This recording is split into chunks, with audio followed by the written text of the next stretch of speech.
रमता राम जपो रे प्राणी, अब तो सुन ले राम कहानी।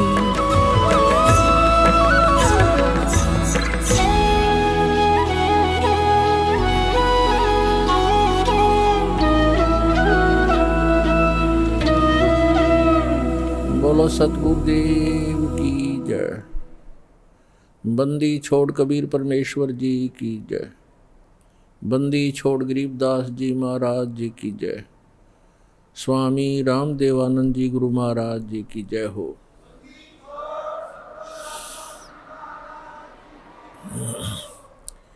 कबीर जिव्या तो वाए भली, जो जप हरि नाम, नहीं तो काट के फेंक दियो ये मुख में बलो ना चाम।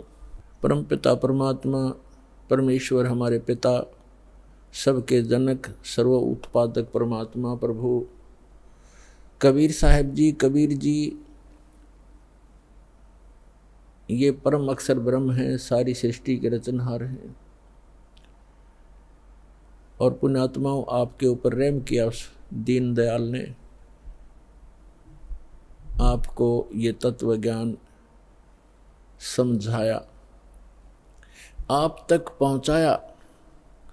आप तक ये तत्व ज्ञान पहुंचाने के लिए उस परमेश्वर ने कितने कितने कष्ट उठाए।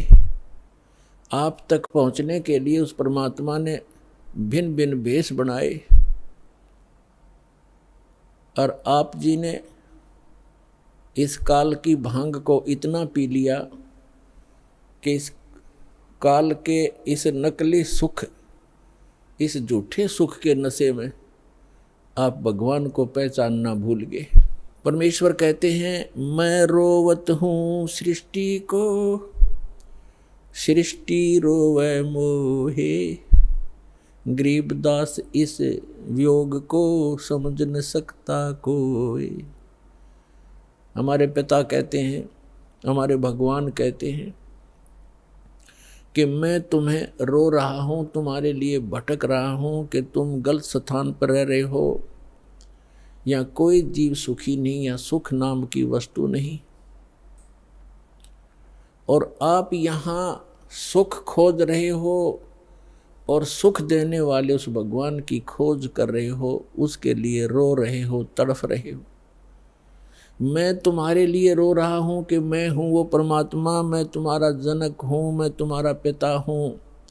आप जी ने ये गलती की जिस कारण से आप इस काल कसाई के यहाँ फंस गए हो। किसी का बेटा मार रहा है, किसी की बेटी मार दी, कोई किसी का जमाई मर गया, किसी के कैंसर होगी, किसी की टांग कट गई, किसी को कैंसर है, कोई कोड से भुगत रहा है। और शेष बचे हुए ये सोचते हैं कि हम ठीक हैं। यदि आप रोग रहित हैं, कल मृत्यु होगी, फिर गधे बन जाओगे, तो क्या खाक ठीक हो आप? इसलिए परमात्मा याद दिलाते हैं, कबीर ये माया अटपटी, सब गट आन अड़ी, किस किस को समझाऊं, या कुएं भांग पड़ी। परमात्मा कहते हैं, किस किस को समझाऊं। इस काल भगवान ने इस नकली सुख की एक कुएं के अंदर जैसे 1, 2, 3 क्विंटल भांग घोल कर डाल दे कोई, उस कुएं का जल चाहे 1000 व्यक्ति पी ले, और पीने के उपरांत उनकी एक जैसी गतिविधि, एक जैसी भाषा, एक जैसी चाल हो जाती है, क्योंकि सबको वो नशा हो चुका है। तो इस काल भगवान ने इस त्रिगुणमयी माया की इतनी मात्रा डाल रखी है आपके अंदर कि आपको इतना नशा हो गया इसका। जैसे किसी के पास बढ़िया मकान, कोठी हो जाती है, कार हो जाती है, उसको नशा है वो, और वो फूला नहीं समाता, और वो भूल जाता है बालक कल मृत्यु हो जाएगी, ये कार कोठी तेरे साथ नहीं जाएंगी, यहाँ बुद्धि क्यों नहीं आती आपकी। परमात्मा हमें याद दिलाना चाहते हैं कि इन सुखों को जहाँ आप यहाँ खोज रहे हो, आपको सतलोक में मिलेंगे। यहाँ तो आपने जो कार भी व्यवस्था कर ली, 36 पंगे पाक है, फिर उसमें कोई इंजन में गड़बड़ है, कोई पेट्रोल डलवाना, जेब देखनी पड़े। सतलोक में चलो आपको विमान मिलेंगे, विमान मिलेंगे, और आपकी मन से जहाँ चाहोगे 1 सेकंड में उड़कर आप पूरा परिवार बैठकर कहीं घूम सकते हो। कोई पैसा नहीं लगेगा, आपको सब वस्तु मुफ्त मिलेंगी, सब सुख होगा, आपकी कभी मृत्यु नहीं होगी। आपका ऐसा ही परिवार वहाँ सतलोक के अंदर होगा। अभी तक ये मूर्ख बनाया करते थे नकली संत कि वहाँ प्रकाश ही प्रकाश है, चेतन ही चेतन है, आत्मा उसमें जाकर ऐसे मिल जाती है जैसे बूंद समंदर में। फिर खा क्या करेंगे वहाँ जा करके, इससे यहीं दुख सुख यहीं ठीक है। तो उनको अकल थी नहीं, ज्ञान था नहीं, उनका सवनुभव नहीं था, क्योंकि उनकी साधना गलत थी, उनका ज्ञान गलत था। वो काल प्रेरित थे, काल के भेजे आए हुए हैं। तो परमात्मा हमें याद दिलाते हैं कि झूठे सुख को सुख कहे ये मान रहा मनमोद, ये सकल चबीना काल का, कुछ मुख में कुछ गोद। अपने आत्मा आप देख रहे हो, कहीं पर भूकंप आ जाता है, हजारों लाखों की संख्या में मानव मर जाते हैं, अन्य प्राणियों की तो गिनती ही नहीं। कहीं पर फ्लड आ जाती है, गांव के गांव बह जाते हैं, हजारों की संख्या में व्यक्ति मारे जाते हैं, और वो उन मकानों को, उन वहाँ के संसारिक सुखों को जोड़ने में सारा जीवन लगाते हैं। उनका दृष्टिकोण सिर्फ उन्हीं पर केंद्रित रहता है कि कोठी बना लूँ, कार बना लूँ, एक प्लाट और ले लूँ, 2 कोठी और बना दूँ, एक बैंक बैलेंस बना दूँ, एक फैक्ट्री लगा लूँ। उद्देश्य मनी मेक ही रहता है। परमात्मा कहते हैं तो बच्चों वाले खेल खेल रहे तुम, आप जी को ज्ञान नहीं है, इसलिए यहाँ डले ढोरे हो। 1 सेकंड का पता नहीं क्या बिजली गिर जा, और फिर आप यहीं स्थिर होना चाहते हो ऐसे गंदे लोक में। तो तत्व ज्ञान का अभाव है। जब आपको तत्व ज्ञान होगा, आपके मन की व्यवस्था ही अलग हो जाएगी। जब आपको तत्व ज्ञान होगा, आपके मन की स्थिति बदल जाएगी, आपका उद्देश्य बदल जाएगा। परमात्मा हमें आखिरी याद दिलाते हैं, आप जी विचार कीजिए कि आपकी मृत्यु तो होगी होगी, चाहे यहाँ कोई पूरी पृथ्वी का राजा है और चाहे अमीर या गरीब है, कोई भी व्यक्ति है, आपकी मृत्यु होगी। और आपने जो कुछ भी सारे जीवन में संग्रह किया है वो आपके साथ नहीं जाएगा। ये तो यूनिवर्सल ट्रूथ है, आपको सबको मालूम है। और पुण्यात्माओं, ठीक है, आपके पूर्वजन्म के पुण्य हैं, आपको जो भी वस्तु उपलब्ध है इसको ये समझ लो कि आपकी नहीं है। आप एक रेस्टोरेंट में रह रहे हो। अब जैसे अच्छे पूंजी वाले व्यक्ति, सेठ धनी व्यक्ति अच्छे रेस्टोरेंट में जाकर के अपना 1, 2, 3, 4 जैसा भी वो वहाँ दिन रात व्यतीत करना चाहते हैं, तो उनके पास पैसा घना है, तो वे हाई क्लास के, हाई क्वालिटी के रेस्टोरेंट के अंदर रह रहे हैं। वहाँ सुविधाएं अच्छी हैं, सोफ़ा सेट हैं, बढ़िया पलंग हैं, टीवी रखे हैं, सारी व्यवस्था है वहाँ पर। बैल बजा दी, बैरा आ गया, जो वस्तु मांगी उपलब्ध होगी खाने और पीने की। और एक गरीब व्यक्ति जाके एक सिंपल होटल में रुका है जिसमें एक तख्त पड़ा है और सिंपल आहार है, थोड़ा खर्चा है उसका।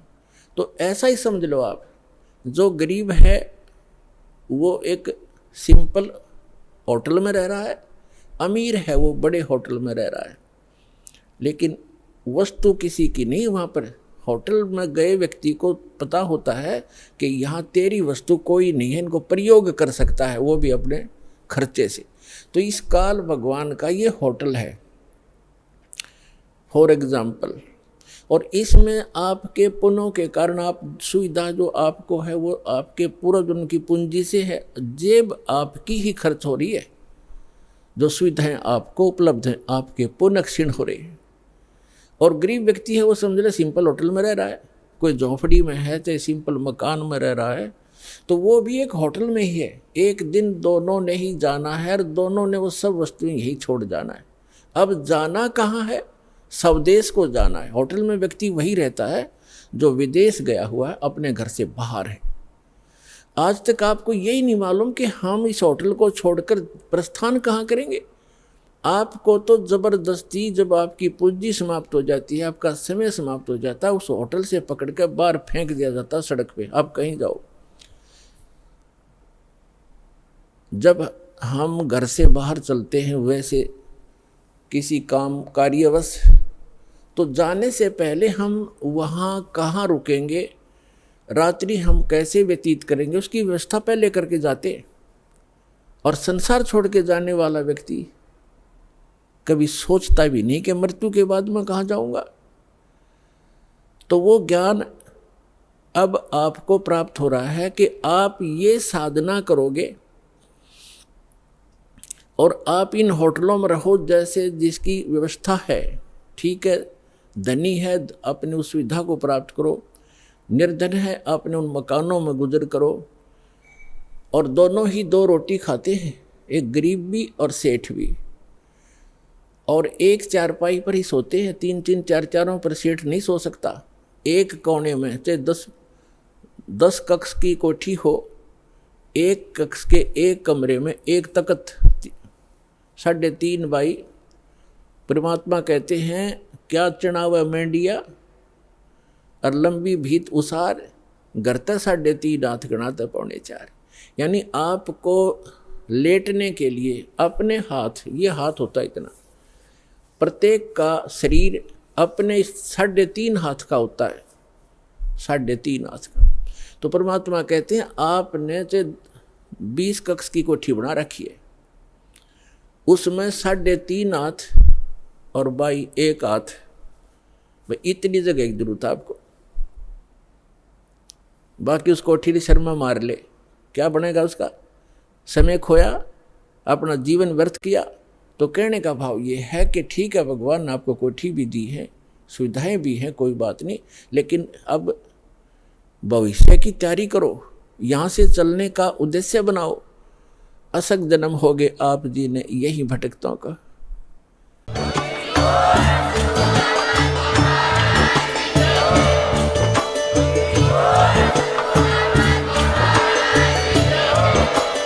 आप सुन रहे थे जगत गुरु तत्वदर्शी संत रामपाल जी महाराज जी के मंगल प्रवचन। अधिक जानकारी के लिए विजिट कीजिए हमारी वेबसाइट www.jagatgururampalji.org। संत रामपाल जी महाराज जी के शुभ आशीर्वाद से पूरे विश्व भर में 500 से भी ज्यादा नाम दीक्षा केंद्र हैं, जिन पर संत रामपाल जी महाराज जी द्वारा ऑनलाइन निशुल्क नाम दीक्षा दी जा रही है। अपने नजदीकी नाम दीक्षा केंद्र का पता करने के लिए संपर्क करें 8222880541।